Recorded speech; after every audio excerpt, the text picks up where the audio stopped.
Did you ever wonder why when a dog goes from fear to anger, it's like a rubber band? There's no middle ground, right? There's a glandular chemistry that makes fear and anger mutually exclusive. But also there's an electrical fingerprint.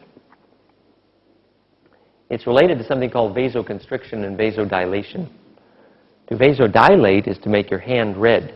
Would you like to be of the order of the red hand? What that enables you to do is send your blood to the surface and thus create an antenna structure.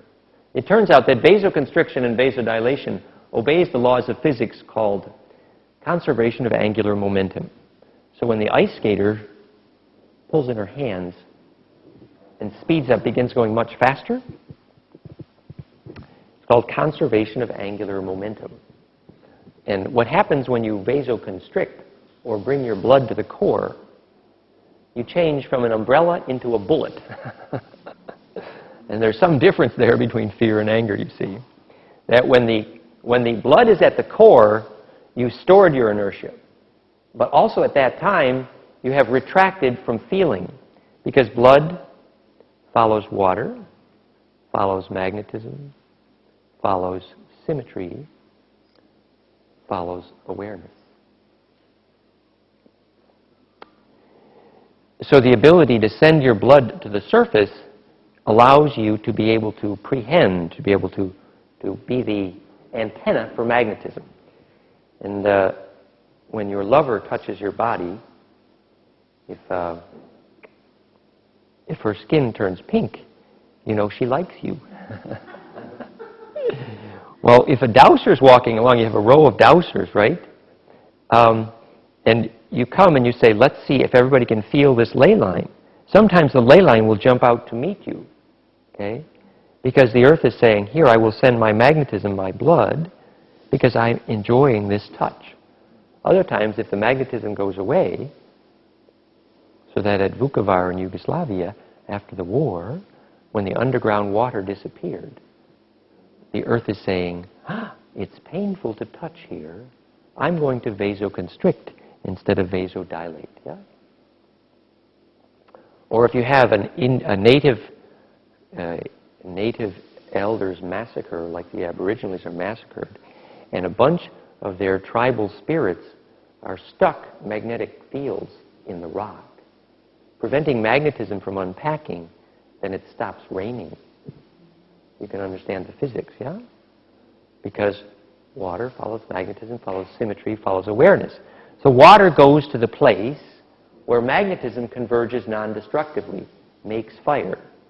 And so if there's slip knots of magnetism in the land that have not come to the fire, the centering force, the place where magnetism becomes shareable, then the magnetism stops flowing. And this leads to the Peace University project, which we'll talk a little bit about today. The Peace University project is based on the work of Professor Phil Callahan, and it's part of my story, I suppose. I went down and I made a film with Professor Phil Callahan called Tuning Into Nature and Antennas of Nature. Anybody heard of Professor Phil Callahan in Florida?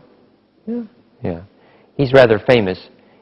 One of the things he showed was that you could predict where peace versus war would break out by simply measuring the magnetic flux permissivity in the soil.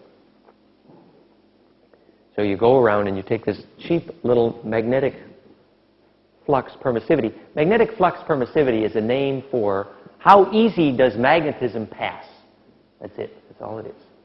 So you measure how easy magnetism passes in the soil, and you get a predictor not only for fertility, but you get a predictor for war versus peace, statistically.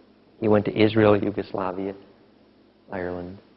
He could show that magnetic lines in the soil, when you can't get the magnetism through the soil, you're going to have war. Does anybody know why? The why is because magnetism is the wind on which love travels, right? And so you have this magnetic flux conductivity between villages. And when the magnetism can move between villages, guess what moves between villages? Emotion, love, that's right. So what would cause the magnetism to not be able to pass through the soil? Yes? Which is another name for lack of symmetry. Yeah. So magnetism follows symmetry, follows awareness. So by restoring symmetry, you create conductivity. And when you create conductivity, you end war. Okay?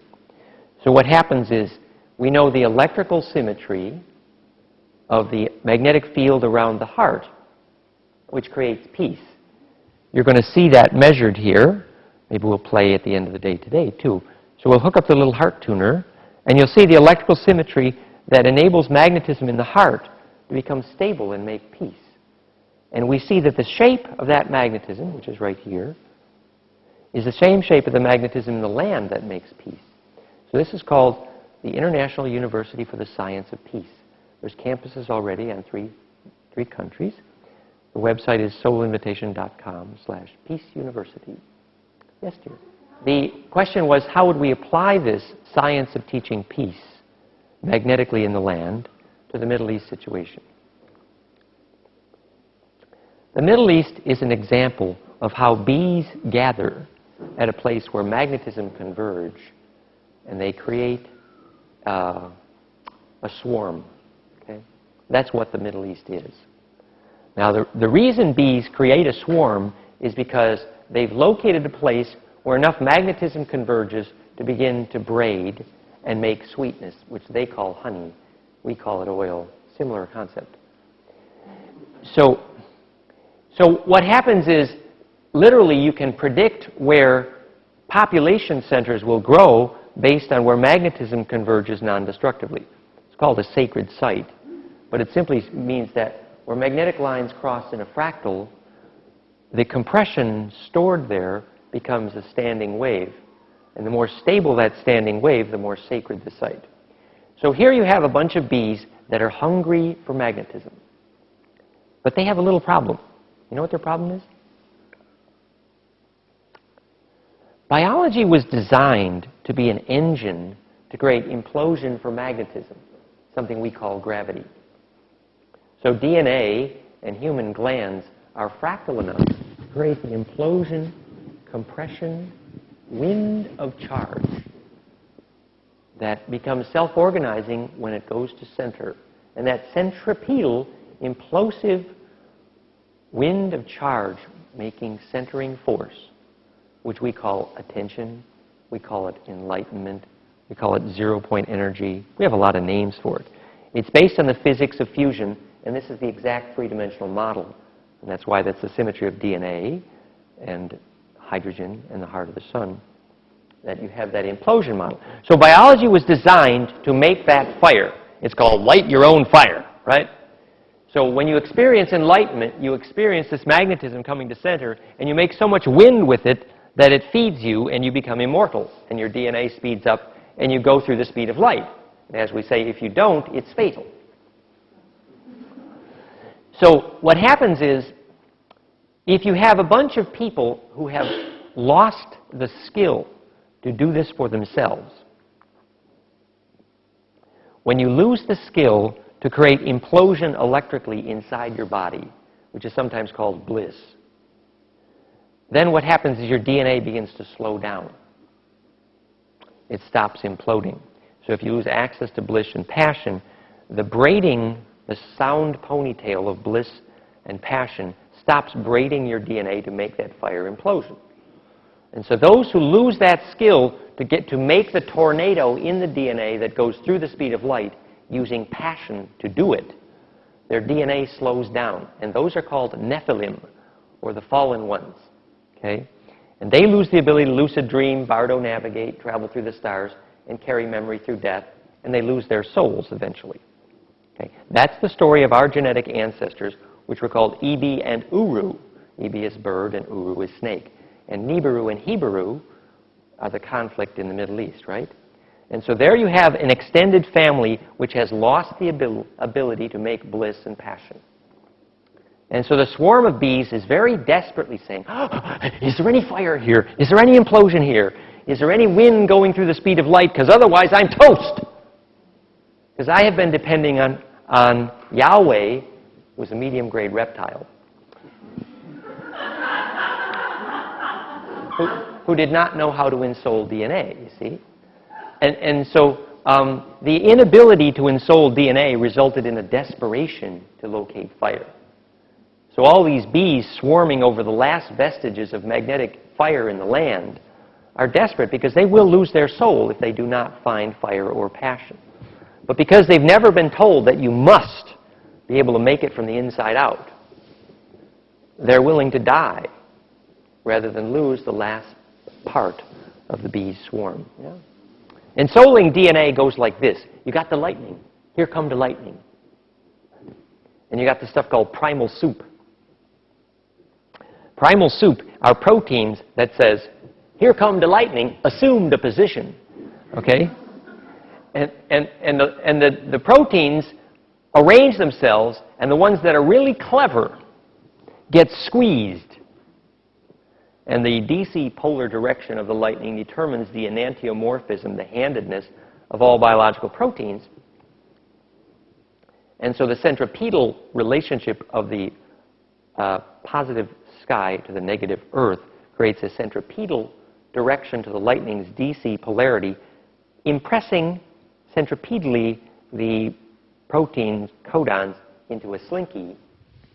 So what they did is the proteins found a new axis of symmetry within which to eat spin. And those who couldn't find that axis of symmetry, which is called sharing. Yes, the top-down view is a decagram, exactly.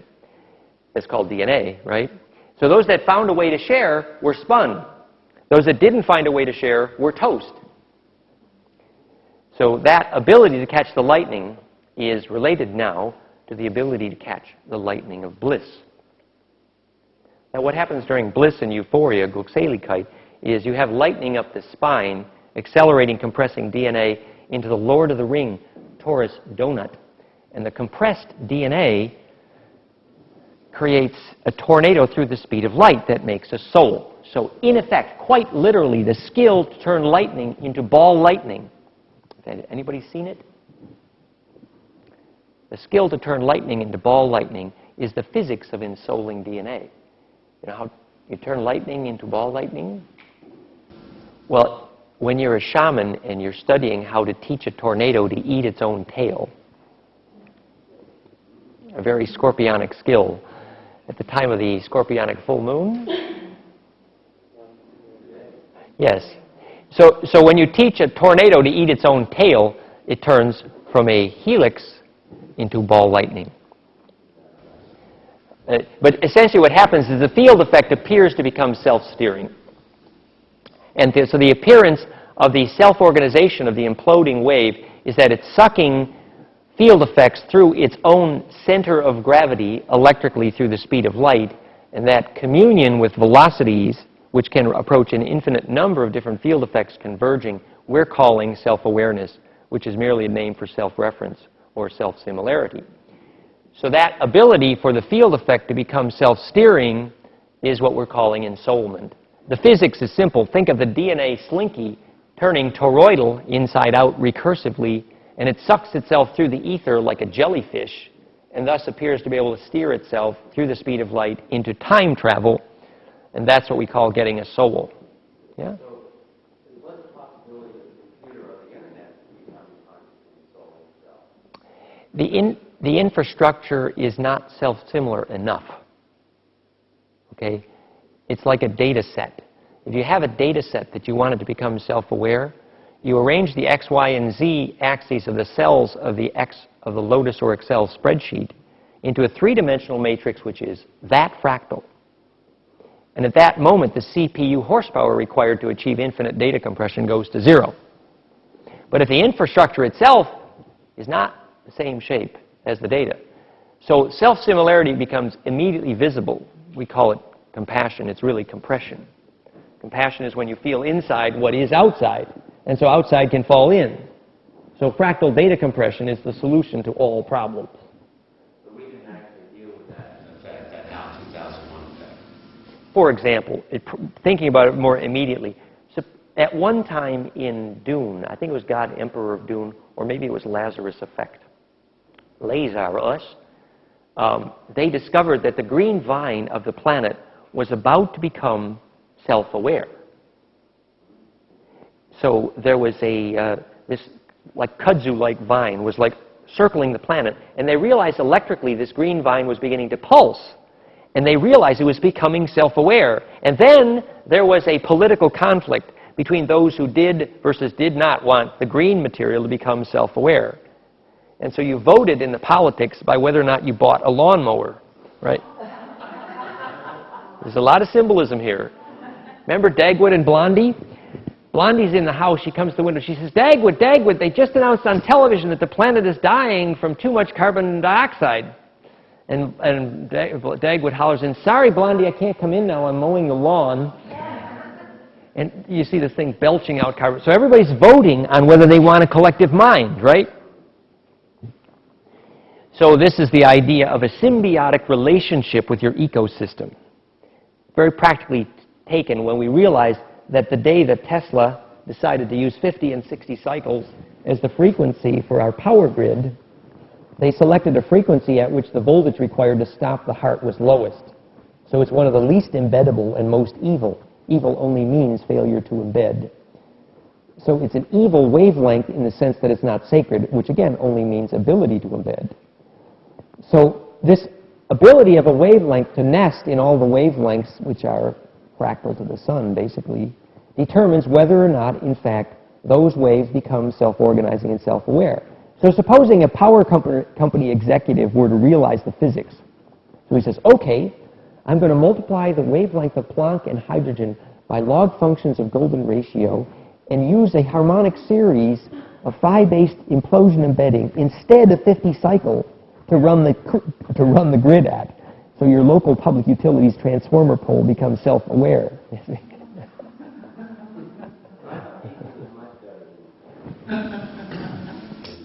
All field effects are names for a circulation or a bloodstream of pressure.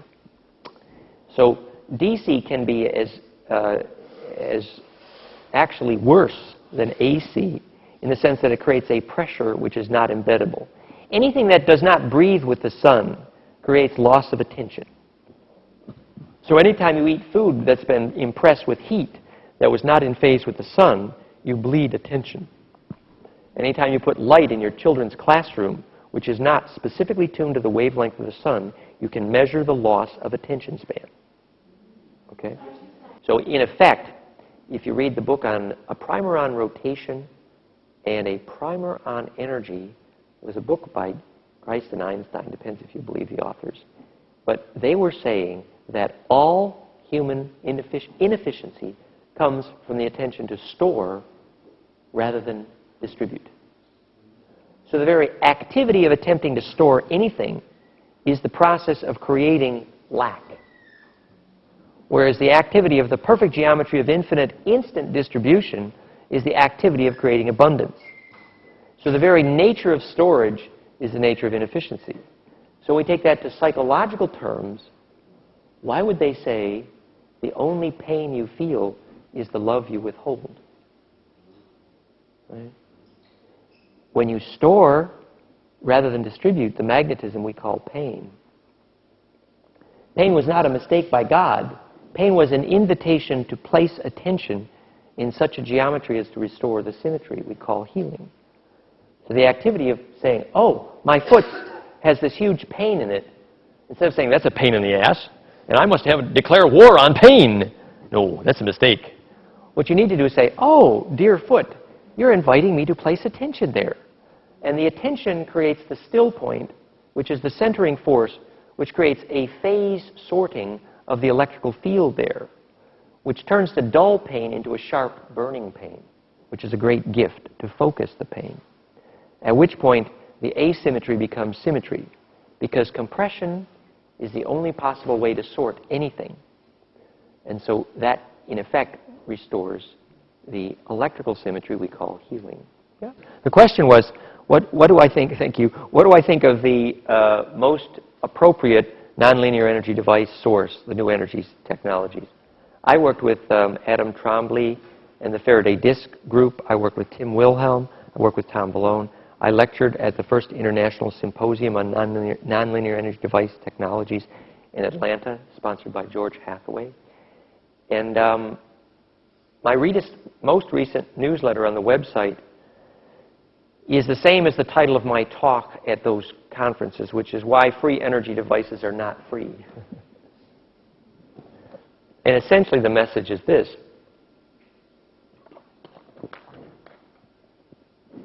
Anytime you arrange capacitors in that symmetry, fractality, you make voltage from gravity. It's not hard.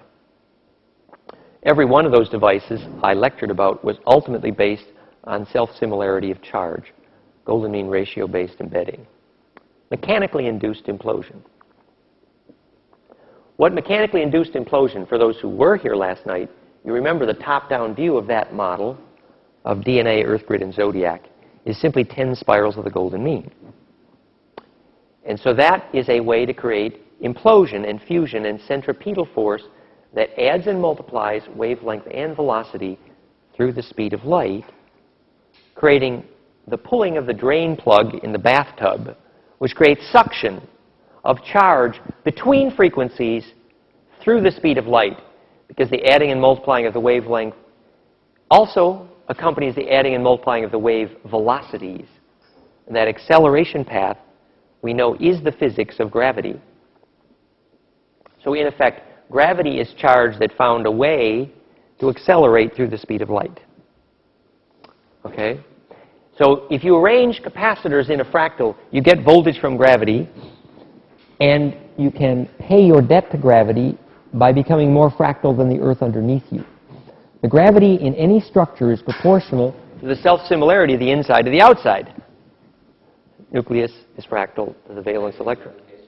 Yes, that's why the Sidhis of the TM meditators for floating works better under a gold dome. Because the gold is a valence fractal whose electrons are in that shape, the star mother. And so the charge envelope of the gold dome, like the gold dome of the White House, creates a potentially fractal electrostatic environment. And therefore, you can use that as a matrix in which to establish fractality in you electrically, and thus pay your debt to gravity and float. Well, the point I want to make about the quote-unquote free energy or scalar energy or torsional energy or zero-point energy devices is that, of course, you can get voltage from gravity. What you need to understand when you do it is you are bleeding the gravity field of Earth. In effect, you're bleeding an angel. What happens is that every time you make gravity, you create a way to accelerate charge through the speed of light. And that compression-acceleration path is how inertia is pushed into the bloodstream, which is the gravity wormholes that pass between planets and stars. It's the physics of why, as Gurdjieff said correctly, planets and stars experience gravity relations erotically. It's how angels get born. When you repair the fabric of time, the fabric of gravity, you in fact stop your guardian angel from bleeding. So, to a physicist, the way you explain this is, when you accelerate charge through the speed of light in purely mechanical ways, the charge, once it gets through the speed of light, is dizzy, because only if it's coupled with biological intention. I'm talking about any structure which is biologically fractal enough to be a Holy Communion device, of which DNA is an excellent example. Okay? So a Holy Communion device is a device which, by so accelerating charge, makes it infinitely distributable. It's the physics of the secret life of your cells. So when we get to our ET history of DNA, we'll discover that the central galactic core cultures had rather specific hygiene rules about those who could use DNA on their star systems, because it affected the Holy Communion of all other stars. Yeah? But instead of Ark of the Covenant type energy, I was just thinking of something like heat transfer of some sort. Something not necessarily as esoteric as what you're describing. Yes. Well, all of those devices, when they go over unity efficiency, are using implosion of the gravity field. All of them. So essentially what our yearning is when we say, I got an energy crisis, my planet is dying, what we mean is we are kids who failed to be weaned. Okay?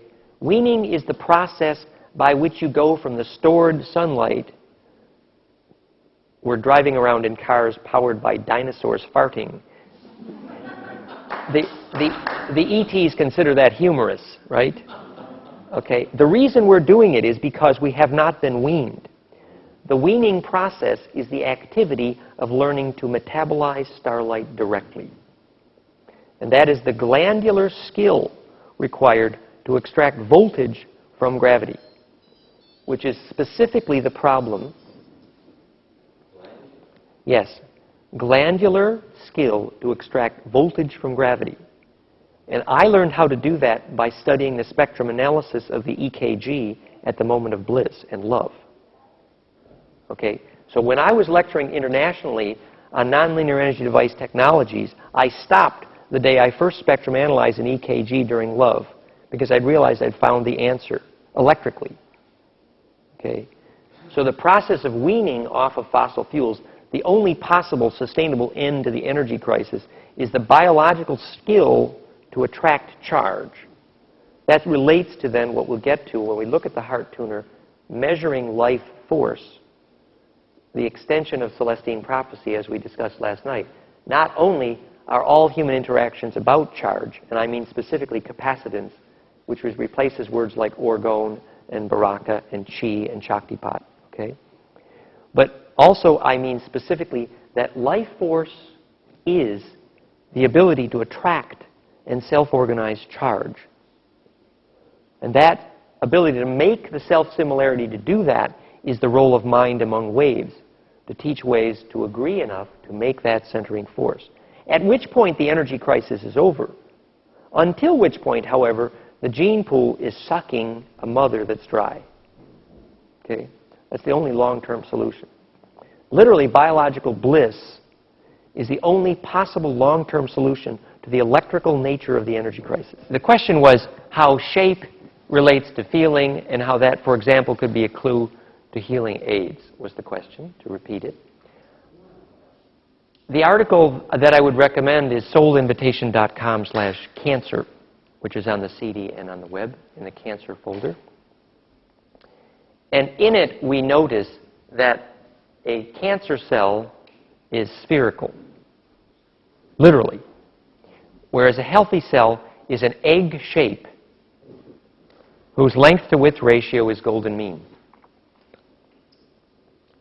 Okay, so remember last night when we were discussing how the egg arranges its nonlinear dielectric capacitance, the egg white, into the symmetry of an egg in order to become a projectile for sending and receiving charge. So the symmetry of the cell's ability to project and receive charge determines whether you have AIDS or cancer. Specifically, cancer occurs at the moment at which the cell membrane fails to respond to touch by inhibiting replication. So the only definition we've ever had for cancer is something called contact inhibition. That is, if the cell touches another cell, and if the touch of another cell does not prevent cancer, then you have cancer. Whereas if the touch of another cell prevents replication, then you don't have cancer. So it's literally the physics of touch. So why is the physics of touch the absolute clue to the physics of cancer? It's really very simple. Cancer and AIDS are opposites here. Cancer is a membrane that's too hard. AIDS is a membrane that's too leaky, too soft. Okay? Biology exists precisely because there is a tightrope between liquid and crystal. Okay? And so in that tightrope, we're dancing between AIDS and cancer. It's a wonderful metaphor. It's instructional. So the reason that cancer happens is because the way the cell works is it grabs the protein chains and changes the wavelength of food from a long wave up a massaged caduceus enzymatic ladder to very short waves. And when metabolism is done in the cell's fun of metabolizing is taking long waves and braiding them up a caduceus, a xylophone, to short waves. So when metabolism is finished, the cell has produced high-quality ultraviolet light, something called blue fire or sex juice. It's the blue light district. And ask any biophysicist, and he will tell you that high-quality ultraviolet light is the only motor driving cell metabolism. So from the cell's point of view, the work of making high-quality blue fire ultraviolet light is the fun of metabolizing. So now the cell is done eating its food, and it made its ultraviolet sex juice. Now the cell has to say, well, what am I going to do with my sex juice? What am I going to do? What am I going to do with myself? What am I going to do? Okay? Just like a promiscuous teenager. Okay? So what happens at that point is the high-quality ultraviolet light is the trigger when there is a certain threshold of present high-quality ultraviolet light, when the cell has to use that electrical inertia bouncing back to center to motorize meiosis and mitosis. So physics will only discover the electrical trigger to cancer when they measure the excess of the ultraviolet field that results from the inability of the cell to distribute its ultraviolet light. It's blue fire cocoon. Remember in Cocoon, if this is foreplay, we're in trouble? So then what happens is the cell becomes egg-shaped if it's healthy because it becomes a projectile for ultraviolet blue fire. So tantra, foreplay, and massage move the ultraviolet cocooning near the tailbone ultimately, and when that turns inside out, the tailbone becomes a straw with vestigial horsehairs as waveguides for the ultraviolet, and you have suction up the spine of the ultraviolet called kundalini and tantra.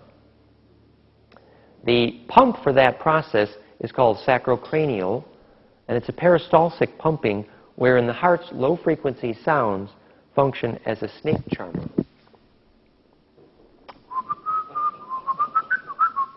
And so then what you have is the ultraviolet juices coming out the high brain. Well, the classic cancer is where you had a way of distributing the ultraviolet, your lover touched you on your breasts, and then your lover died, and then you get cancer of the breasts. Because you had no way of expressing your passion, which was to say delivering your ultraviolet juices. Which is why any activity that delivers passion from the body, the ultraviolet cocoon, which is visible, is an activity to reduce cancer. Now, AIDS, on the other hand, is an activity where you've dissipated so much of the ultraviolet. And I give the example from the psychological literature. When they had a statistical group of people who were HIV positive, and they asked a battery of questions, the question that was most statistically successful in predicting the first to die was the question, would you do an unasked favor? Those who answered yes of the AIDS population were the first to die. So you understand this idea of a leaky membrane not able to hold its own charge. Yeah? Emotions are mapped as musical wave functions. And I give the example of the Centix work from soulinvitation.com/touch. The question for the video camera here is, how do emotions fit into this? So just briefly, I will just show you this little animation from the website based on the Centix work of Manfred Clynes, who started here in Australia. He was a concert violinist, and he noted that the geometry of the way he would touch would determine whether people would cry when he played his violin. So the musical wave shape of the emotions here in How to Touch were a simple cascade. This was the work on How to Touch. And this cascade here, the mathematical opposite to cancer as a wave, here's the cell membranes we just talked about. Here is a healthy cell actually, this should be a little bit more pointed at one and the other. But the aspect ratio of a healthy cell approaches golden mean ratio, whereas a cancer cell will almost always be measurably closer to a sphere. Okay? And that's because a healthy cell is able to project its ultraviolet juices because the aspect ratio functions as a squirt gun. It makes it into a pine cone for screwing inertia through the speed of light. Here are the waveforms of emotion now. This is the Sentix work.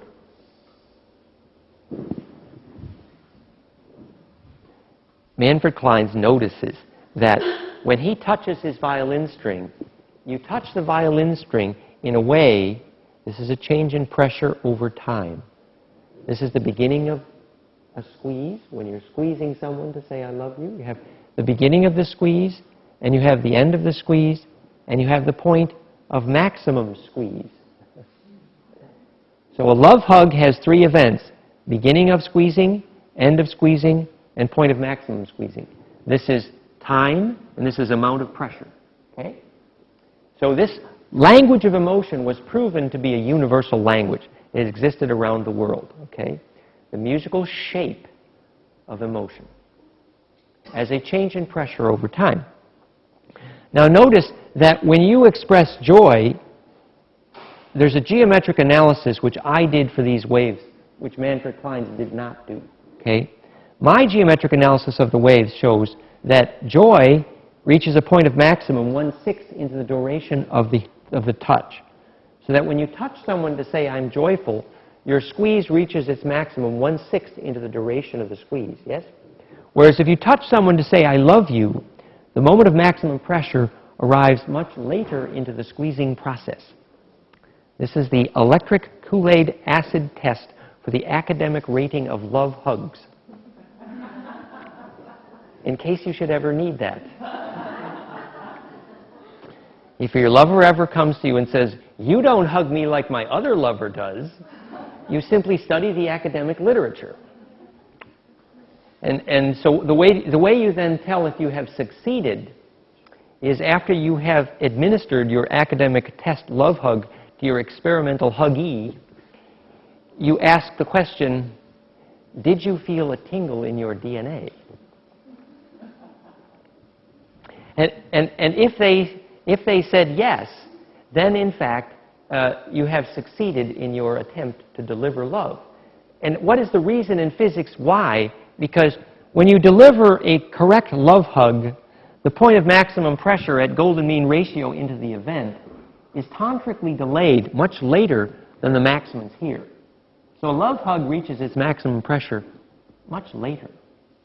And what happens then is you create a ratio called the golden mean ratio where the whole part is in the same ratio to the big part as the big part is the little part. So this wave and this wave, well, this wave here interferes with this wave, creating this wave. Then this wave interferes with this wave, creating this wave. You get it? And the wave keeps adding and multiplying its spin until what began as a phonon wave cascades in perfect translated vorticity down the yellow brick road to Oz to your DNA. So mechanically, if your love hug was accurately administered, mechanically you have administered spin to the DNA as a phonon wave. Doesn't that add to the romance?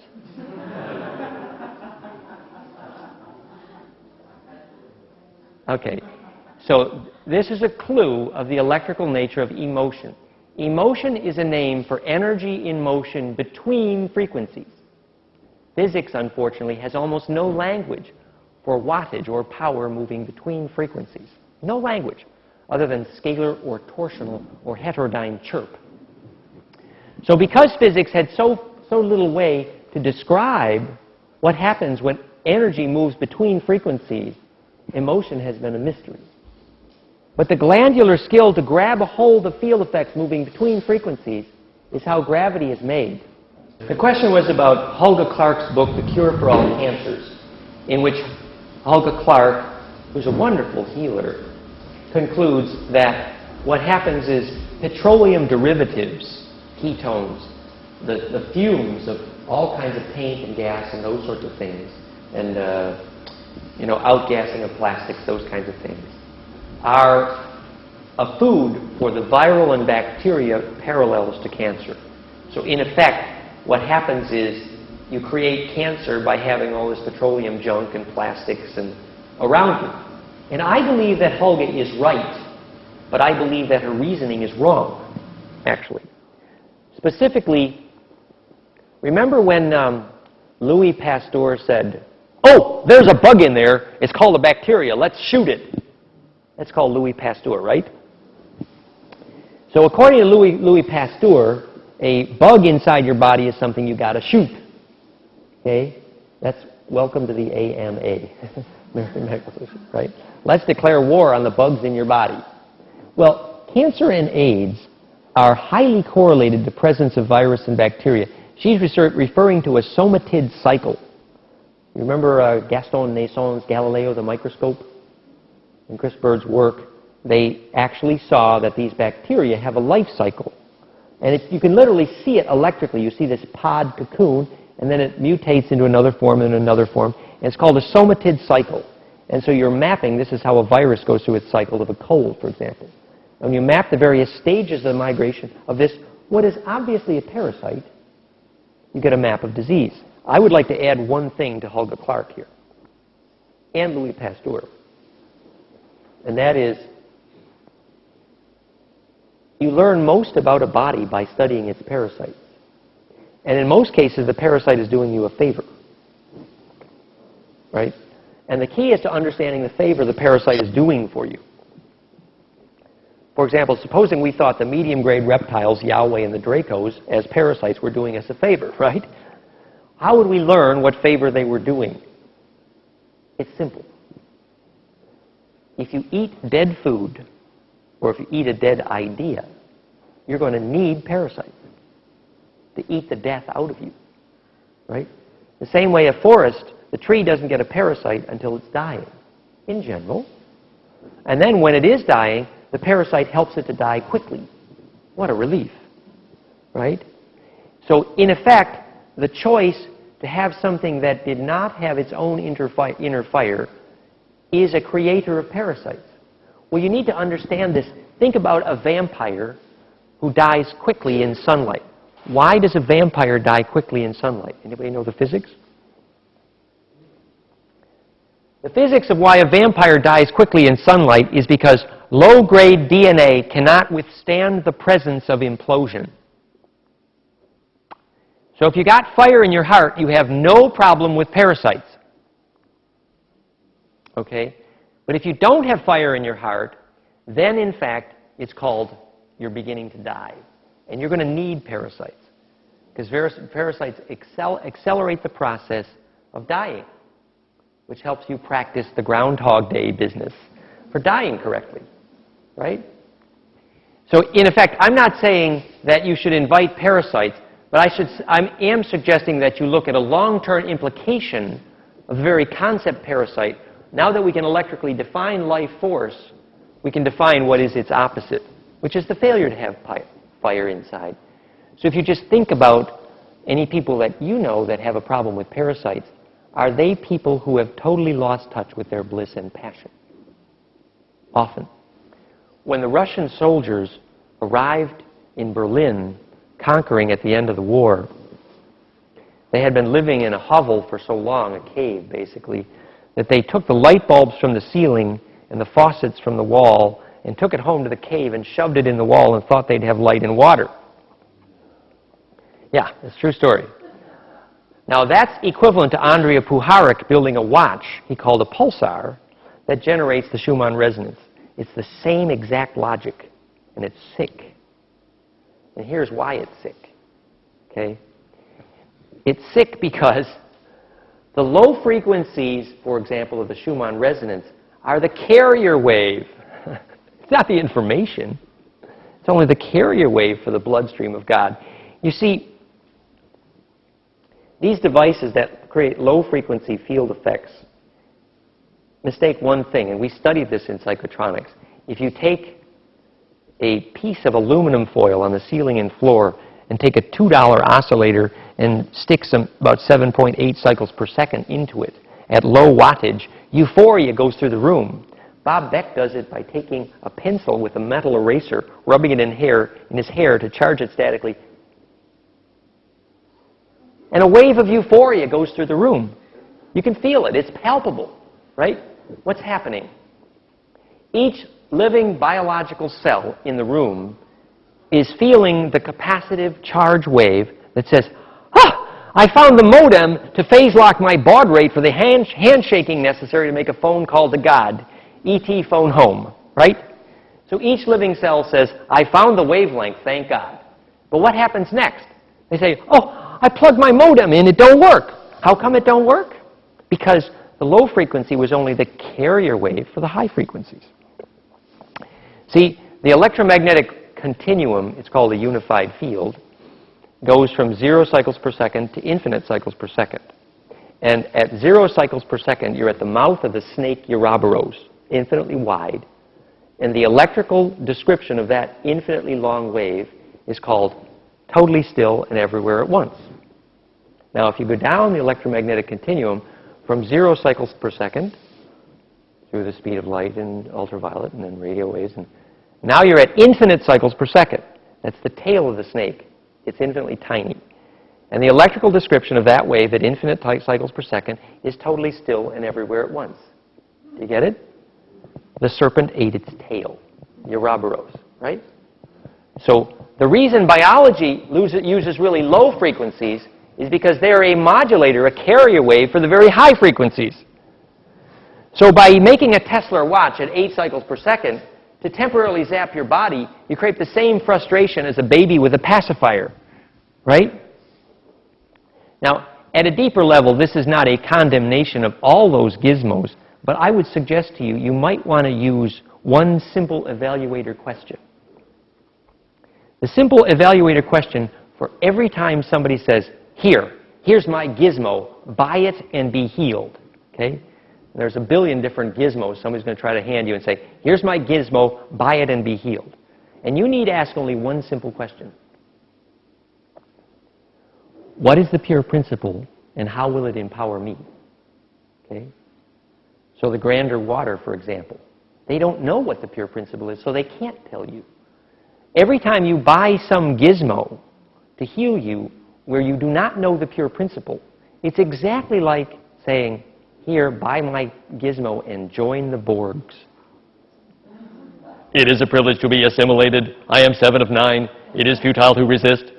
Okay? Every time you use a device whereby the principle of the device does not empower you to do it for yourself from the inside out, or you can't be nourished by the pure principle, you're a little closer to becoming the Borg, literally. And that's how you lose your soul. So the point of these devices is that every single one of them says, well, gee, there was some recipe to get magnetism through the speed of light. Some people call it tachyon. Buy my tachyon bead and go through the speed of light. You don't need your heart. Oh, you don't need my tachyon bead, right? So everybody has a little bit of a taste of this principle of how to go through the speed of light, because everybody knows that they're going to be dead if they don't get through the speed of light. People are at least intelligent enough to know that. And if you can't make it for yourself, buy my gizmo, right? So the long-term solution is you can use the gizmo just so long as you learn that it helps you learn to do it for yourself. But if it doesn't help you learn to do it for yourself, then in fact it's not self-empowering. Self-empowerment is the equivalent of self-awareness because it is the test for whether or not when you do die, you will in fact be able to steer the magnetism. When you die, you're going to lose about 4 to 10 ounces of weight at that instant. And there will be a magnetic field that has been compressed through the speed of light at the center of your DNA. And the ability to navigate that field, called having a soul, is very simple physics.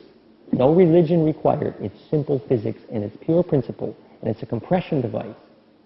And it is the make or break moment for a biological structure. And so at that moment, all the gizmos you bought all your lifetime are not going to help you unless you learn to make your own inner fire. That's one little generalized comment. So I was telling you a little bit about the stories of me, and we got sidetracked delightfully. We were up to our ass in alligators when we remembered our initial intention was to drain the swamp. So after college, I went to be a systems analyst with IBM, where I worked in Detroit, Chicago, and Poughkeepsie. And then a teacher at the IBM training school in Chicago was a Gurdjieff aficionado. And one thing led to the next, and I quit IBM, which is a very un-American thing to do. My mother assumed I went off the deep end and lost it. And I went to, as she put it, study to be a guru in the Gurdjieff School in West Virginia, a place called Claymont.org. And it's a place where we learned the sacred gymnastic, a bliss dance, and we learned the meditations, etc., and the movement and the diet. And I began to have my first intense Kundalini experiences. After that, I had Kundalini experiences which became intense, more and more, you could almost say life-threatening Kundalini, lightening up the tailbone kind of stuff. And fortunately at that time, rather than be diagnosed schizophrenic, which is the American medical way of handling Kundalini, I was fortunate enough to be adopted by Ben Bentoff, the biomedical engineer we talked about, who wrote Stalking the Wild Pendulum, who later called me his guardian angel. And I was adopted by Lee Sanella, MD, the doctor who wrote the book on the medical aspects of Kundalini. That, plus my background in psychophysiology, I realized there was an alternative to be called insane, which was to understand the biological, magnetic nature of human bliss. Subsequently, I traveled and had very intense experiences at the Sea of Galilee and in the Great Pyramid and the Andes. I went to Findhorn with Bucky Fuller and got in a lot of trouble, I guess you could say. And then I returned to my hometown and became an electrical engineer in my father's electric business and was Sparky the motor whiz and answered 100 phone calls an hour sometimes about electrical problems for 10 years. And I invented a line of electrical devices called phase converters for allowing single-phase motors to run on three-phase motors to run on single-phase power. And I began lecturing on nonlinear energy devices. And at that time, we founded the first holistic newspaper of Western New York. We started a Waldorf school, a community called Crystal Hill Farm. And it was a rather colorful time. I then sold the farm, and we started a community in North Carolina called the Circle of Life. It was a geodesic dome designed by Bucky Fuller and installed by John Denver. And we had a community there, and it was very colorful. Could tell stories for hours on that one. And then I was invited to found the first transformational video company in Broomfield, Boulder, Colorado by Jurka Reisevi. And we founded Transicom Gaiam, which today is Explorations Magazine, the largest distributor of transformational video on the planet. And he bought us all the toys that CNN could not afford, and I became a digital video animator. And many things happened. He would invite Hancock, Bouval, Temple, Lawler, all those guys, Cutterell. They all used to come to Boulder, and we'd have these gatherings. And at that time, I was invited to speak to the International Flower of Life facilitators in Cave Creek, Arizona. And the day I did that, I received invitations to speak in 10 countries around the world. And I began to wander around the planet, which I've been doing rather too much. And somewhere in there, we also converted 12 children's books to interactive CD-ROM using Flash for Usborne Books, one of the largest publishers of children's books on the planet. And I got my bliss from being an animator. Animus anima, to animate, right? Anyway, during that time, I was supported to develop an invention which was earlier called the Heart Link and is today called the Heart Tuner. And recently, after doing 10 countries in Europe each of the last 3 years, I was invited to consult at this implosion research lab in Netherlands, where they put a PhD biophysicist at my disposal, and together we programmed the current invention, the Heart Tuner, which I'm very happy about.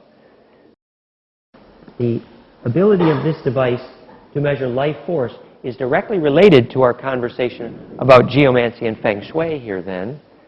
So I'm going to go to the soulinvitation.com/life-force article here and just show you briefly how that's measured. So I take a biological capacitive probe, which looks like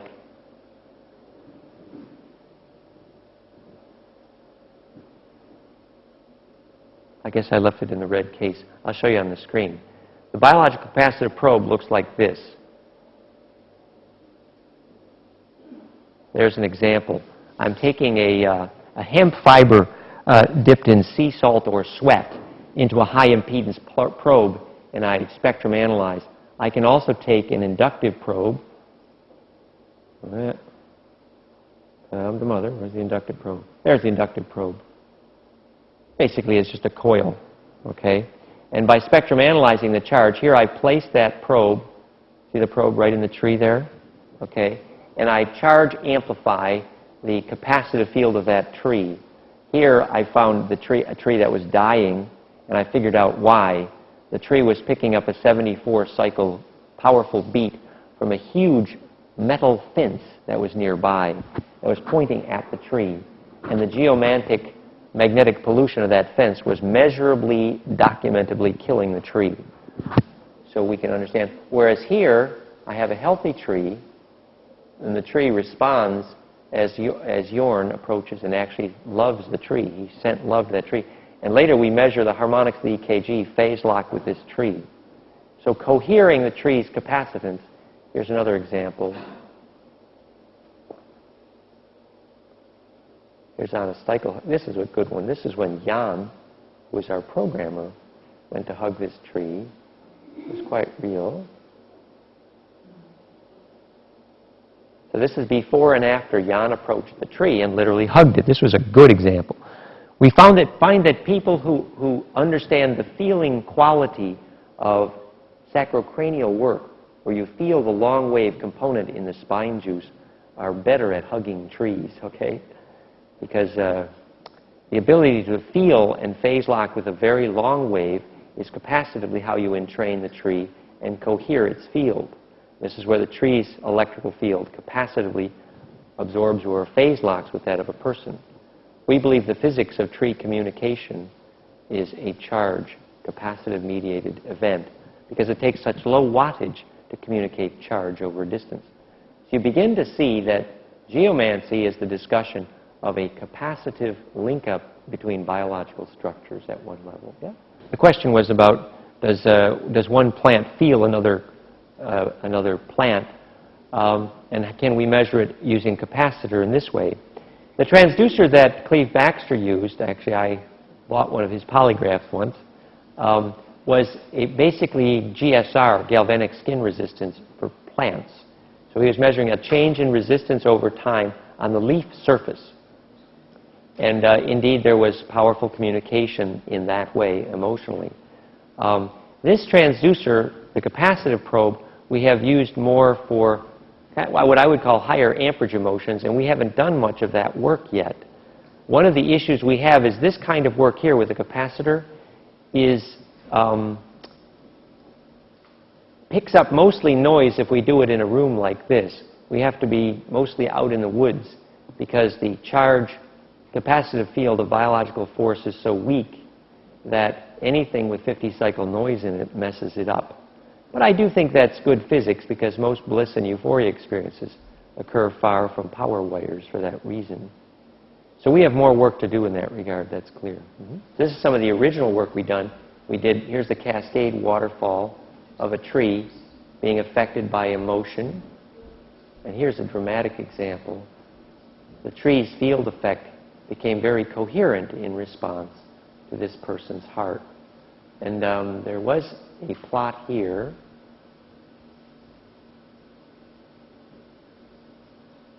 Phase lock with emotion. Back. Yes, here we go. Here, this was done at the Heart Math Institute with my help. We had an ELF coil, and here's the low frequencies of the heart and the phase lock to this ELF coil under a tree. Notice that the space between harmonics in the tree has phase locked the space between harmonics in the heart. But the heart here in red has higher frequencies, and the tree loses it when it reaches the high frequencies. The tree, for the most part, hears only the lowest frequencies of the heart. And so here we did the calculation to show the average ratio between contained harmonics of the earth versus the heart. And we show it was the cascade that the heart heard. So we're actually showing the mathematics to prove that the ability of a heart to link up with a tree is related to the geometry of the cascade.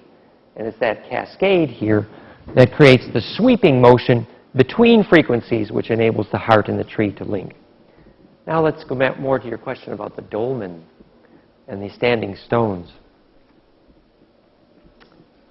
The lady who did the work with labyrinths we're about to see when we talk about labyrinths is a lady named Marty Kane. MartyKane.com.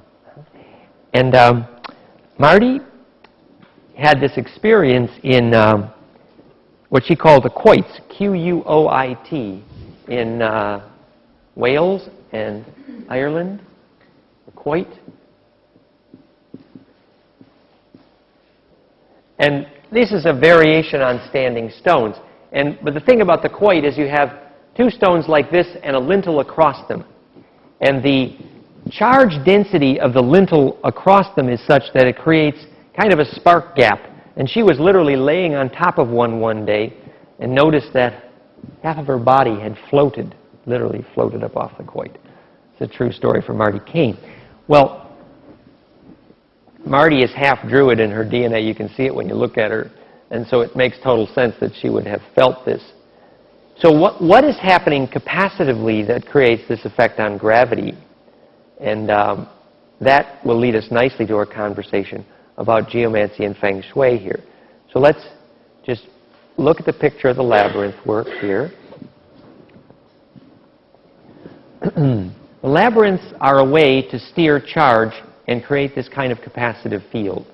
So if we were to measure the charge density in the center of a labyrinth, the success of the labyrinth in creating sacred space would be picked up capacitively as charge density, exactly the same way that a sacred architect could prove to his client that he just finished building life force by assembling an effective biological capacitor called a house. Okay? So the ability to steer waves of charge into such a geometry that an infinite number of capacitive waves could converge at one space is the essential principle of fabricating sacred space. So the dolmen, for example, were ways to bend magnetism coherently to fabricate a dimpling point where sacred space could permit waves to agree. The wind of magnetism is not unlike the movement of a current of water. In the locality you're in, there will be a direction from which it's more compressing and a direction to it's more rarefying. So orienting the mouth of your labyrinth to be the catchment for a field effect depends in part on knowing the direction of the wind of magnetism. So let's just play some pictures here about what the labyrinth does. This is the sperm delivering capacitance to an egg called fertilization. And what happens, the delivery of charge density to the surface of the egg results in invagination. So the process of getting born is the process of, what happens is the egg receives a jolt of capacitance, and that creates a field effect which precipitates the membrane of the egg trying to accept the added spin. And the only way the spherical egg membrane can accept the added spin density is by invaginating or dimpling. And when that process of turning inside out goes to completion, the dimple becomes a tornado that goes through the egg and it becomes a torus. At which point it learns the skill to turn inside out, at which the ectoderm, endoderm, and mesoderm switch places, and that's called getting born. Yeah? In other words, turning inside out is the first move you ever made. So that then leads, after the division that results, into the 1, 2, 3, 5, 8 propagation geometry and the whole Fibonacci thing. So that turning inside outness made into a series of kinesthetic operations is basically what the labyrinth is. The labyrinth is a projection on flatland magnetically of the 7-color torus donut.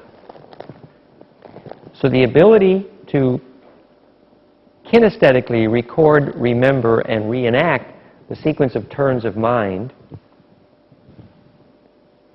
For example, if I look at the outside view of this gold spiral, I see the shadow of only the spiral. If I looked at just the gold spiral on the donut, I would see the Hebrew letter Beit, yes? But then if I walk 1/7 of the way from the outside, I should do this properly with the green. This is the proper orientation of greens here. Red, converge, blue, diverge. So if I go from 1/7 of the way here, from seeing the Hebrew letter B, and walk 1/7 of the way around, and again look straight at the center, I will now see the shadow of the Hebrew letter R, Resh. And so I keep doing that, but in the 7 turns, and when I'm done, I'm on the inside looking out instead of the outside looking in. And from there, that same gold spiral, from that point of view, is the Hebrew letter He. Pi, 5, squares the circle. And so now I've spelled the Hebrew word Bereshit, which was the first word of Genesis, which was originally mistranslated in the beginning. But when Fabre d'Olivet retranslated Genesis based only on the shape of the letters, he translated Bereshit to mean at first, in principle, the origin of thingness. And if you see, in fact, having enacted that sequence of symmetry operations to turn inside out on the surface of a donut, you had stored matter out of light, you tied the slip knot, and thus created thingness. So enacting the sequence of turns of mind necessary to turn inside out becomes enacting the sequence of turns of bodies to turn inside out on the surface of a donut.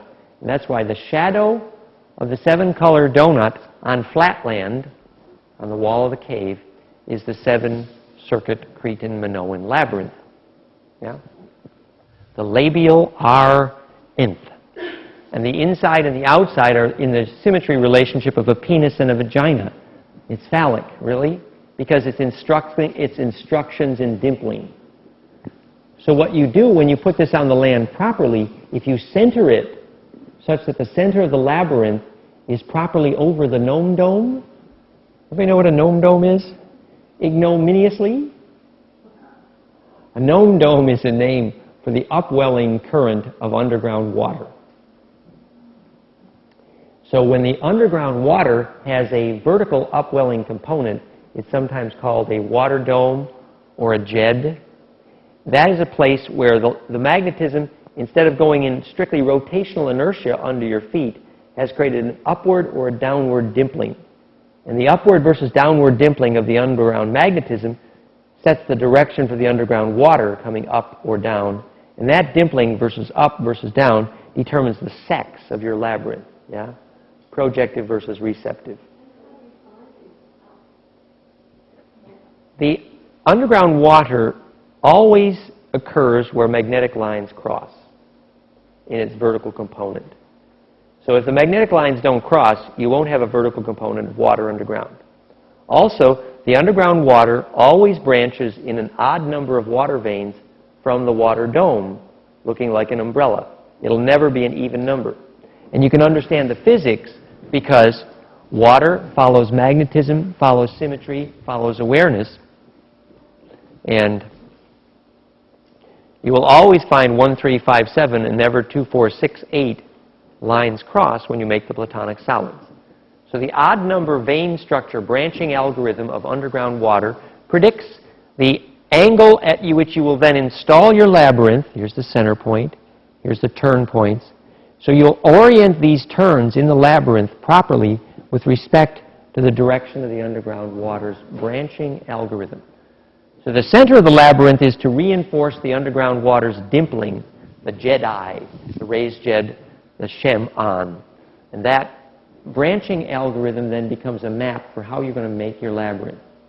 The labyrinth at one level is the flame in go. So if I take the dance of the flamenco, the Greek key, and revolve it, I go from one-dimensional to two-dimensional to three-dimensional turning inside out ness, making the flame go in, right? So that's the dance. It was called the Greek key, but it was the map to passion, the steering the magnetism inside out. So that ability to teach turning inside outness creates center of gravity. So when you ride your horse in a labyrinth, you electrically create a center of gravity such that you and the horse can move as one. And that ability to do that is in proportion for your electrical capacitive center of gravity to be in phase, totally phase-locked capacity with that of the horse. So that when you think and move, the horse and you move as one electrical structure. To learn that process of embedding one inside the other, the labyrinth is used in horses. But it's a metaphor for what we do with ourselves to be able to move all of our being bodies, as it were, in that nested array. So these are some examples of labyrinths from Taffy Lancer and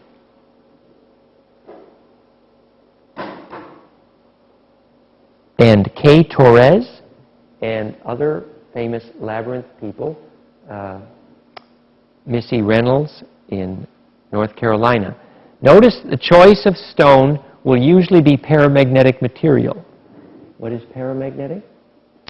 Paramagnetic is stone that bends magnetism coherently like a lens. Diamagnetic, examples of paramagnetic would be limestone or quartz-based materials. Diamagnetic materials, on the other hand, is that which would break up or fractionate the path of magnetic lines. Examples of diamagnetic stone would be sandstone. You want to use paramagnetic stone for your labyrinth. You do not want to use diamagnetic stone. If you want more physics on that, I recommend Phil Callahan's books on paramagnetic versus diamagnetic.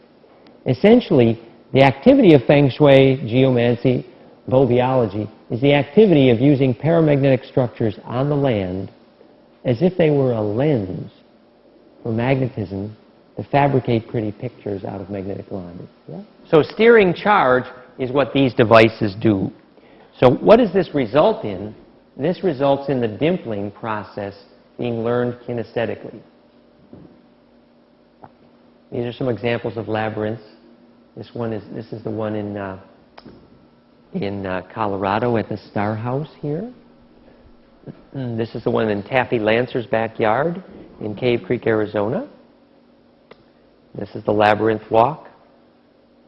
The labyrinth walk is profoundly therapeutic for dyslexia as well. This is Annette Reynolds' work. This shows how a labyrinth is built, yeah? So to start the labyrinth, very important. So this is the classroom 101 on labyrinth starting, okay?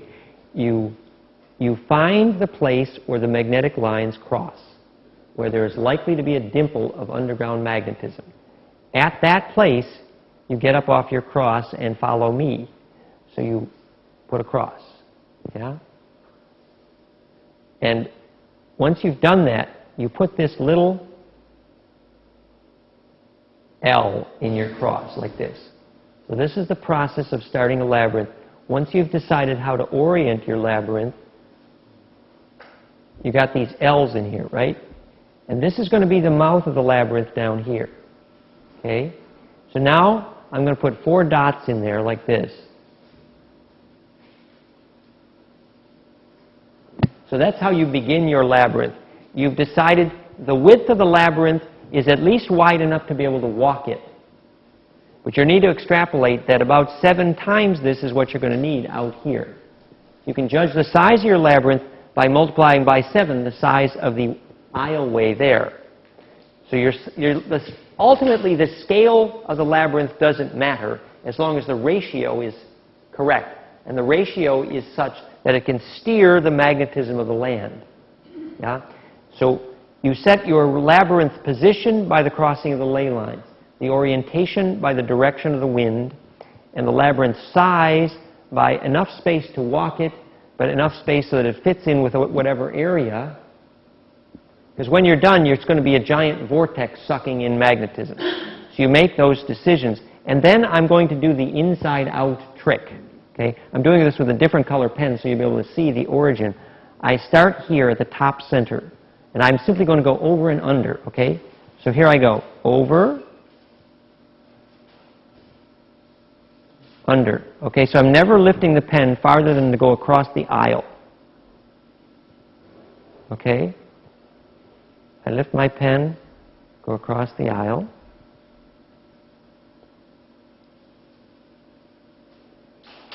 You see, there's nothing that even requires any skill here once you lay out the central template.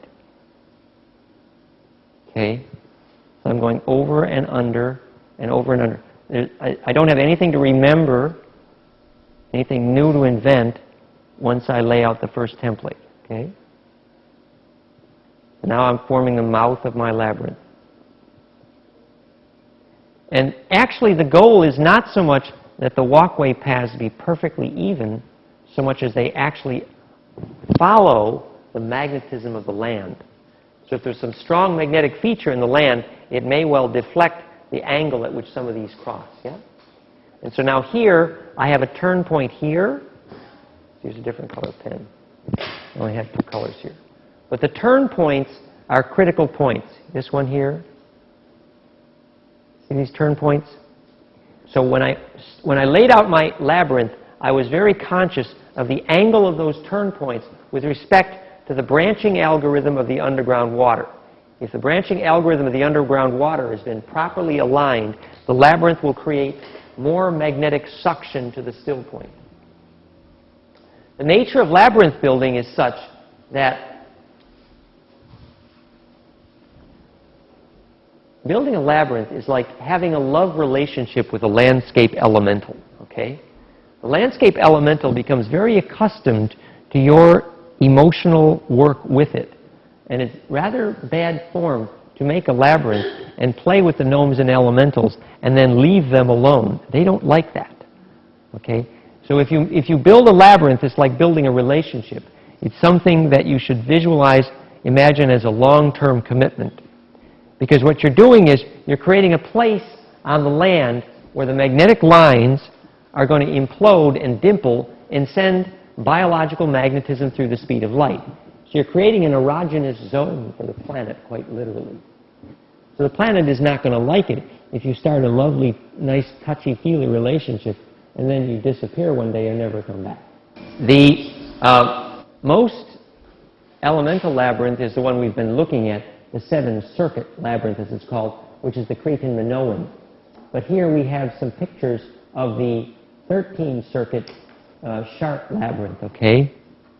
And indeed, here you have a 13-turn geometry, which is the sharp labyrinth and the walking path, yeah?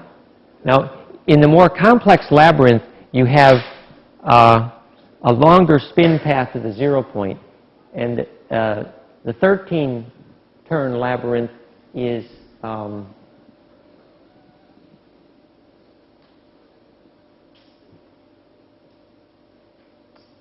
used for different kinds of psychological functions. I think in this case, the 13 may be more than numerologically related to the fact that the 13th sphere nests inside the 12 in the cube-octa symmetry. So it represents the Christed one, or the completing process, the 13th sphere. So in effect, when you get inside the center of a 13-circuit turn labyrinth, you have less implosion in the sense of being pushed through, and you have more of the crystallization, which is a centering force. The 13-circuit labyrinth was used more by the Templars, who built Chartres, and the Templars were worshiping Magdalene at that point. The Mag tradition was using hex symmetry on some occasions because it created a storing rather than a delivering of biological magnetism, which in some cases for hive mind functions is more useful. So personally, I consider the 7-circuit labyrinth as having more astral hygiene than the 13. If we look at the zodiac star maps we're going to talk about later in the day, we see that during early history, the zodiac star maps were a mirror image of the stars, but then at a certain stage in history, all the zodiac star maps were a direct projection of the stars.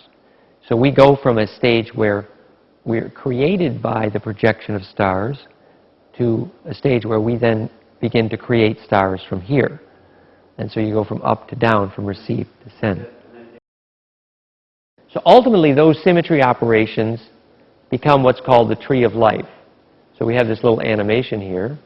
If you climb the ladder of symmetry from the tetrahedron to the cube to the dodecahedron, you're climbing this tree of life, the ladder of symmetry. And the ability to do that on the land is the process of making the land a magnetic cauldron for this Jacob's ladder. When you're on Jacob's ladder, it would be boring if you could see the top or the bottom, right? And notice that it's helical. So what that in effect does is it feeds spin symmetry to the surface of a grid. So this is grid engineering 101, that the more axes of symmetry that can be superposed at one time, the more the soap bubble resists popping, which is the immune system of the Earth's grid. So the frequency harmonics of multiple axes of symmetry create a grid as a soap bubble that does not pop. That's called Gaia's evolutionary octave. And this is from Anti-Gravity in the World Grid by Becker and Huygens, rather famous.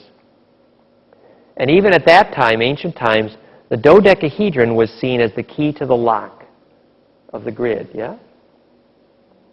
So this ability to embed is how you got into the grid. The combination of the ecosa and the dodeca made this geometry possible.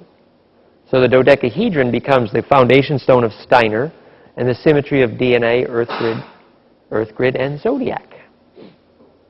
This is the early Star Mother model. And this is the 15 great circles in 3 dimensions of the Ouroboros, the Ophanim Angels grid. 3 circles per cube, 5 cubes per dodeca, equals 15 great circles in perfect symmetry. So here's how you begin. You find the magnetic cross in the land, and you enact it in stone. And later that becomes the labyrinth. The labyrinth is sometimes implicit and not explicit in Native American stone circles. So what is your stone structure doing? Here's an example of a stone structure. It's called ex cathedra, or cathedral for short. Ex cathedra means from the chair, which is from the place of leverage. So the chairman is the one, the cathedra. The chairman is the one who has access to the magnetism of the earth. It comes from the word catheter, which means access to blood, the catheter, which comes from the word cathar, which is very cathartic, right? Okay? Which is the place where the magnetic blood of the land is unpacked. And what you're suggested to notice here, as you're looking at the cathedra of Machu Mandir, of the Mother in Aurobindo in India, what does it look like? Here's a hint. Look at that picture. Now look at this picture. This is a virus. You see how the virus gets access to the blood? It does it with a screwing motion. The virus is mostly DNA. The DNA comes down here and screws itself through the cell membrane. So cell membrane gets screwed. And the result is penetration. That's what a cathedral does. It screws its way into the grid. Now the grid doesn't mind giving up a little bit of its blood if it's going to create a structure that can serve Gaia, the collective mind, yeah? So the first thing that has to happen to make a cathedral is to make the earth bleed, which is what happens when you raise a sword from a stone. The S word from the S tone, you get the line from the circle. That's what the Jed, the raising of the Jed, is called. And the one who can do it is called the Jedi, right? And this, in Sumerian, was called the Shem, the raising of the highward firestone, the Shem stone. And the person who did it was from An Anunnaki, which is Monday's story. So the Shem-An, shaman, was one who could raise this highward firestone and get the magnetic blood to converge. Has anybody here ever seen a dragon come out of the earth and fly? There's a famous book in geomantic circles, or a good book, I don't know how famous it is, by David Yarrow. Called The Dragon in the Ice Castle. And it's about magnetic lines in geomancy and feng shui. Now, in The Dragon in the Ice Castle, David describes very vividly one day having this experience of seeing a magnetic current clairvoyantly, very clearly, come out of the earth and begin to fly. The dragon took wing. At first we thought these Chinese people telling these dragon fairy tales were telling fairy tales. Not true. It's physics. If you take a fast enough shuttered video camera and you look at a bleeding power company transformer, you see these magnetic worms coming off of it that look like parasites. And at first they seem to be able to steer, but then you realize they're a little bit dizzy. So the transformer, by being unable to embed, is creating astral pollution. And the astral pollution comes in the form of these magnetic worms, whose ultraviolet cocoon comes off the transformer, and you can see them with a digital video camera, or if you're clairvoyant. Yeah? Well, that's what happens to these magnetic fields coming out of the Earth. Some of them are a little bit parasitic because they don't know how to make their own fire. Others of them are the true high-winged Draco dragons. Well, this ability to evoke the dragon current was called the thumper in Dune. Anybody ever remember? The magnetic worms in Dune? Shai-Lud. It was the name we later called Shai-Lud the devil. But Shai-Lud was the name of the children of Uru, which was the bastard son of Enlil, later called Metatron, I think. So this ability to evoke a branching algorithm in the magnetic worm of the shapeshifter of DNA was related to this ability to raise the Jed, the sword from the stone. To evoke a magnetic field that went in a line when it used to go in a circle. Magnetism in a circle is called matter. Magnetism in a line is called energy. The translation of vorticity that makes the difference is a spin path.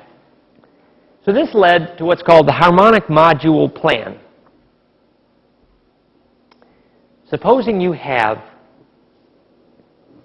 4 billion human beings whose DNA is intensely aware that it's going to be fatal if you cannot get through the speed of light.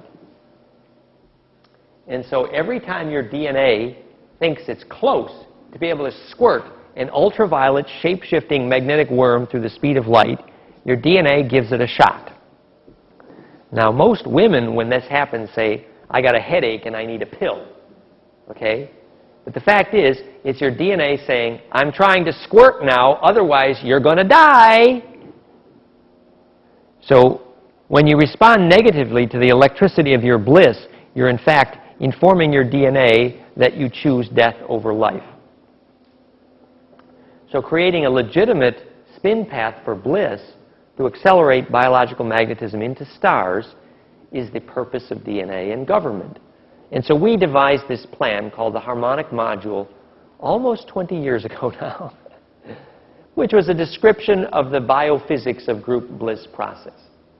And today we're much closer now that we have the software for Heart Tuner to share and phase lock heart harmonics over the internet. But you see the concept. This was a description of a stadium with thousands of people, and you have a laser show here, spinning dodecaecosa, and the phase lock of a large number of human hearts.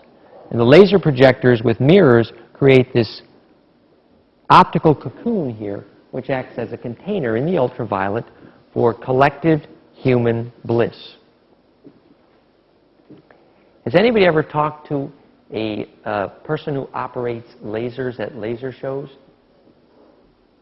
I met quite a few. A guy named Robert Mueller in Western Washington there, and another guy named Bob Zawada who wrote the cancer article with me, and another guy named Bruce Lipton. These were all people who used to operate laser shows for entertainment industry. And I'm telling you this story for one particular reason, that all three of them independently reported something to me which I found fascinating. They said that they had observed that they became physiologically addicted to operating laser shows. So this is an addiction, not unlike a narcotic addiction, that if you get around laser shows and you do it regularly, eventually you're addicted. Okay? What does that mean? So the laser is coherent light acting as a carrier wave for the light of the aura. And suddenly you have a dissipation, a distribution path for the light of your own aura. And if you haven't found another way to get bliss, to project the light of your own aura, you literally become physically addicted to being at and steering lasers. What does this tell you about the need of DNA to steer its ultraviolet into a laser? Fascinating idea, huh? Yeah? So this is the concept of the harmonic module. So right now we have the capability of linking 6 to 12 hearts over the internet. Using an averaging function, an algorithm, we're eventually going to be able to link a large number of hearts over the internet. And the ability to do that requires agreement. The ability to have biological entrainment requires psychological agreement. So consensus process, political agreement, is identical with the biological process of creating entrainment between hearts. When hearts can link up, political agreement will necessarily follow, because the biological information transfer sets the baud rate, the handshaking, for political agreement. Yeah? Precipitation is as easy as understanding why clouds gather over children when they dance barefoot in mud blissfully. If you take most average children and ask them, they can focus their attention in a cloud and put a hole in it. The physics is simple to understand, that the difference between water in the vapor state and water in the droplet state is the seed of symmetry which charge creates. So by moving capacitive fields into concentricity of focus, literally charge implosion, you steer the water vapor into columnation, literally the fabrication of an envelope. So the function of the cloud seeding machine was to plant seeds of capacitive symmetry to turn the vapor into a droplet. But you do the same thing with your attention electrically. So cloud seeding is called precipitation, right?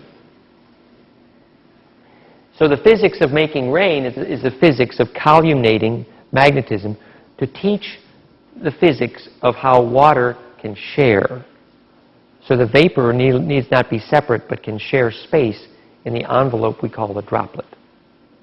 So let's test our understanding of this by looking at James DeMayo's paper called Desertification and Patriarchy from the Orgone Wilhelm Reich literature.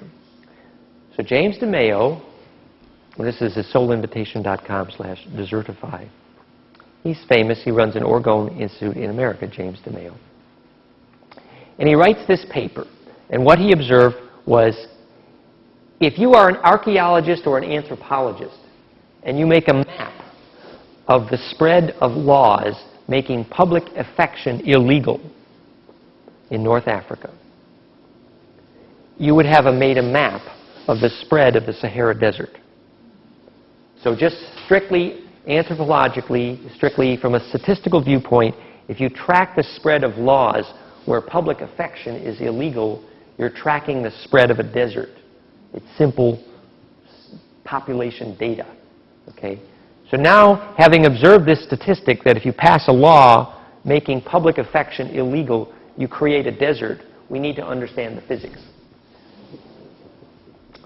The physics is, when you touch someone, what happens is that the shortwave in your body has the opportunity to check for symmetry with respect to the longer wave of magnetism in someone else's body. And so there's a moment at which the magnetism inside you and the magnetism inside the person you touch check for which waves are shareable, called symmetry, with the result that touch is literally the creation of the possibility of biology's first longer wave. So creating long waves in biology requires columnation, which requires touch. So in effect, what happens is that passion and glandular touch and the ability to fabricate long waves in people creates columnation in the clouds and thus rainmaking. Or, for example, when Bill Witherspoon put a Sri Yantra in the desert by carving a shallow ditch in the shape of a Sri Yantra, which was like a mile across. It was huge. was the size of about 6 football fields. And then he just pours paramagnetic sand in the shallow ditch in the shape of a Sri Yantra. And he measured the improvement in rainfall and soil fertility over the next several years. He fabricated a microclimate. It's like the lady who arrived at my farm. I used to say the princess on the pea. And she said, "Oop, please remove the screen from the window because it's fractionating the air."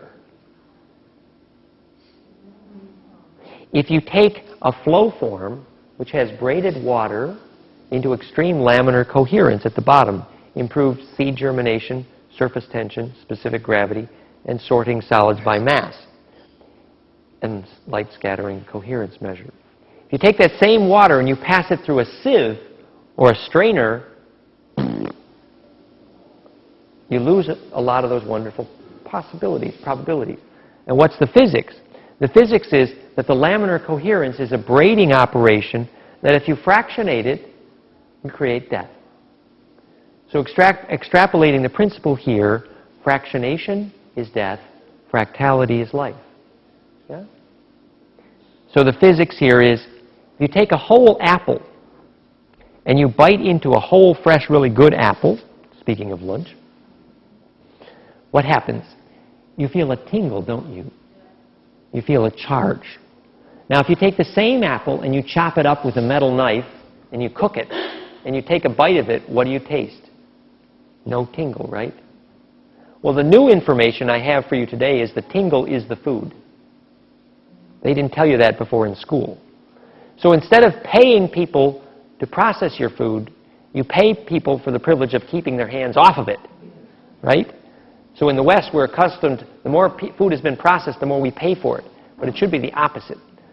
The less food has been touched, the more you should pay for it. Because fractionation versus fractality, it's the charge density that is the food. So you begin to douse for that, and this will then be the introduction to our twinkling eyes conversation tomorrow, where you simply select life force in everything you eat and everyone you hug, and thus each spin.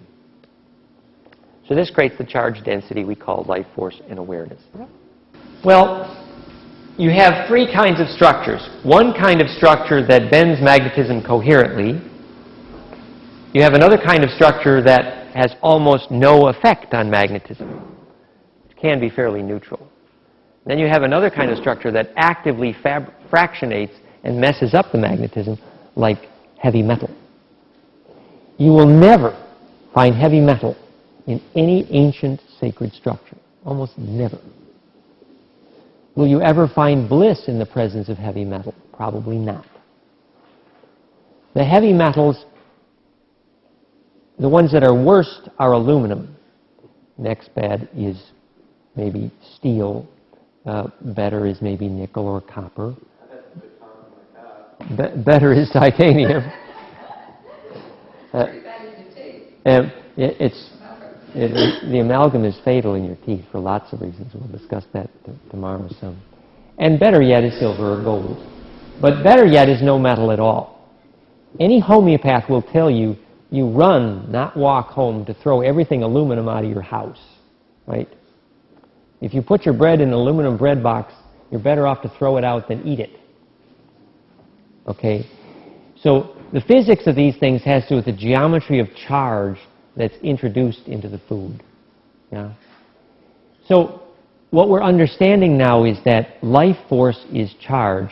Therefore, everything about our house needs to be the dielectric field to hold charge. So as you gradually reduce the metal in your structures, they're able to hold more capacitance and thus support more life force. Yeah? So this is an example of, we're going to discuss the high-frequency content and the relationship of high frequencies to dowsing. Specifically, we'll discuss microwave and infrared in this section of the lecture. The background for this is Professor Phil Callahan in Florida has been invited by the State Department of Agriculture to determine why billions of these beautiful little love bugs have been committing hara-kiri by killing themselves on the truck driver's windshield, and they seem to aim for the trucks. So the question became, why? And so Professor Callahan realized it was the smell of the ketone in the diesel fume emission. But then in order to understand how to fix the problem, he had to discover the physics of smell. And in summary, the answer to the question is infrared. And so here's how it works. That the trace ketone in the air, when and only when you have the presence of air movement and the presence of air moisture, then in that case do you get smell. And the way he was able to prove the physics was by taking some of that air that had both moisture and air movement in it, the jostling of the molecules of air creates an infrared. You know what a laser is? Now do you know what a maser is? Now do you know what a saser is? A sound laser and a microwave laser, right? So the air's ability to pass infrared creates a very narrow permissivity notch where infrared cannot get through the air in a very narrow bandwidth. Turns out to be the key to the sense of smell. So physicists who tell you that your nose is smelling 1 part per billion, per billion, per billion, per billion, per billion molecules is crazy. That's not the physics of smell at all. The physics of the sense of smell is an infrared field effect. As you can tell if you ever talk to any of the good, like Francis Sequoian and Louis Acker, when they wrote the book Handbook of Astrology and talked about the rose smell that filled the room, when they talked about whatever house of the zodiac it was that's associated with it, they didn't bring any roses into the room, but they created the field effect. So what happens is Phil Callahan measured the diameter of the insect antenna and found it was the wavelength in the infrared that corresponded to that sense of smell. So it was the sex spherome smell infrared that was attracting the love bug. So now, do you know why the Anunnaki Teltos said, "Fee fi fo fum, I smell the blood of an Englishman"? In fact, you can smell the blood because there's an infrared and ultraviolet cocooning effect that the light, the cell, the DNA gives off that light when it's excited, literally, yes? So you would smell the blood of an Englishman. Anybody know why the highest percentage of Rh negative blood on the planet is in England? Rh negative means rhesus monkey absent. And the reptilian DNA was recessive to everywhere but jolly old England. Wonder why? Well, Elizabeth from Lizard Born, does that give you any clues? No. So you have to have this, you have to understand the stiff upper lip in Parliament was because when mom's a lizard, you don't get much compassion, so you can't cry, so your lip gets... I think I'm stuck with stiff upper lip. Okay. So anyway, we'll go into those. We'll manage to step on the toes of just about every culture on the planet before we're done. So don't feel anyone's particularly honored. Wait till we get to the Italians, right? Okay. You have Rh negative blood, which is actually rather rare on the planet, but in England, yes, about 10-15%. But you have Rh negative blood, and you're from England, and you have all the Angles from the Ans of Anunnaki and Anu, right? Tuatha De Dan and Daniel, Solari An. So the Ans were those, the sun gods, and that was the lineage of the Dragons, who had Agni, fire in their blood. Ag, right? The dragons, the Agni. So this is the story we're going to play with. We'll do this, and we're going to not go... If we go there now, we won't come back. So, but this descendancy from those who still had fire in their blood was the Anglish bloodline, yes? And so the Anglish is the language of the Angles.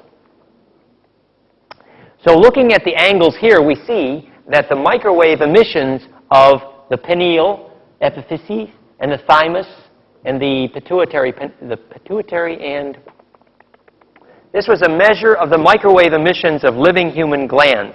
And the point is, look, here is the microwave emissions of the glands when they're singing and happy. And now you take those same glands over a geopathic zone, and whoops, the pineal went down to nothing, the thymus. So suddenly the thymus is not able to sing in the microwave, and it's measurable. And you know where they measured this? at the geopathic zones of the water vein crosses under the houses. Just what you were talking about. Who was telling us the story? Yes, just exactly what you were talking about. The inhibition of cellular microwave due to geopathic crossings of the underground water vein structure. Here we're looking at the underground water under Chart.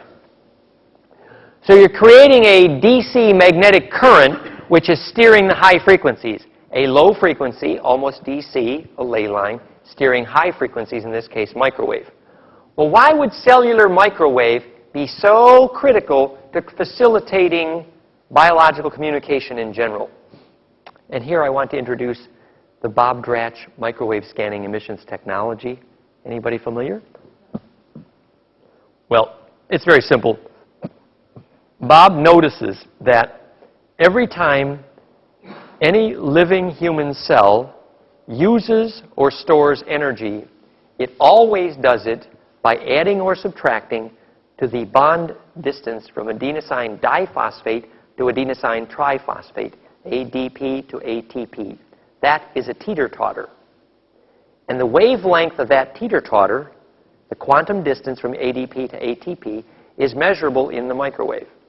And so, in effect, every cellular energy transaction has that wavelength in common. It's the dollar bill of all cellular energy transactions. So, in point of fact, if you scan a living cell or a body for that frequency in the microwave, you can make a three-dimensional map of biological fire. Literally, where is metabolism in your body? It's where that spectral emission is focused. So Bob was there in Boulder at Greg Hoag's Metaforms, and Wendy, my friend, was there, and he took this microwave scanner.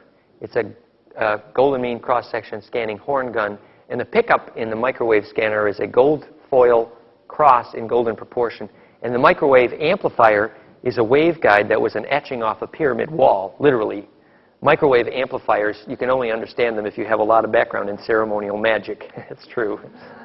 Okay, so literally a waveguide to amplify microwave is what we call a Celtic rune, okay? And insects navigate by them. So he takes this high-gain microwave amp and he scans Wendy's spine. This is an old story, I've told it before. And sure enough, he takes this little strip chart showing the changes in microwave on down her spine. And he stands there and he narrates a history of psychological trauma since her youth, looking only at the microwave of her spine. And when he was done, she was crying. Yeah? So he's noticed the geometry of every place in her spine where the microwave can't go, and he mapped the history of psychology's trauma. Yeah? So then he takes the same microwave scanner and he turns over and steps on the porch, and sure enough, it is the ultimate dowsing tool. So if you want to know where the ley lines are, you check where there's conductivity of that wavelength in the microwave, which we call cellular metabolism. So this is a symbiotic relationship between cell metabolism and the Earth grid. Well, next thing you know, Bob Dratch found that his invention was declared a threat to national security and declared top secret by the CIA. That's how good it was. So the point is that communication at a biological level requires the conductivity in the high-frequency microwave. It's a song line for cell juices.